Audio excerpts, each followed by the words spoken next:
আপনাদের মেয়েদের সর্বনাশটা ডাইকা এখন হয়েছে, আপনি আমার সাথে চলেন।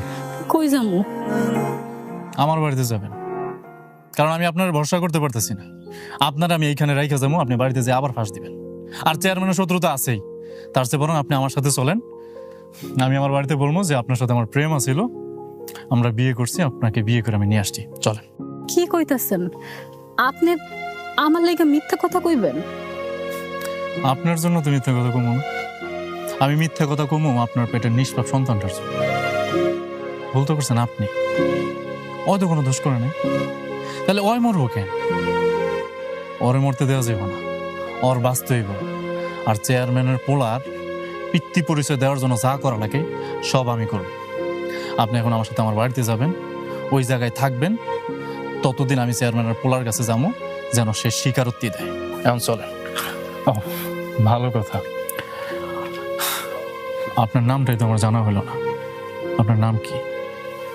পদ্ম। আমার নাম পদ্ম। পদ্ম, আসেন, চলেন চলেন।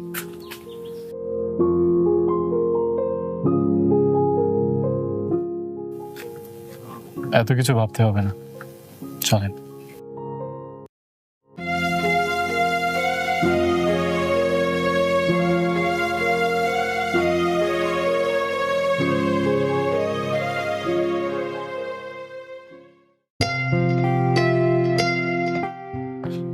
এই নাও বাজারের ব্যাগ, বাজার নিয়ে আইও। বাজারের ব্যাগ দিলা, বাজারের লিস্ট দিবা না? হ।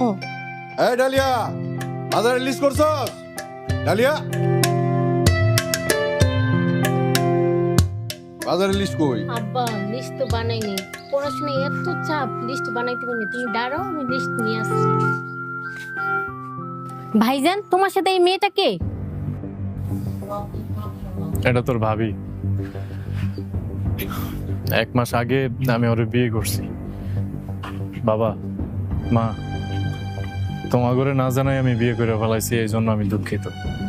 ওর বাড়িতে সমস্যা হইতেছিল, এই জন্য আমার সাথে করে আমাকে বাড়িতে নিয়ে আসছি। এইসব তুই কি কইতাছস রেজা? তোর মাথা ঠিক আছে?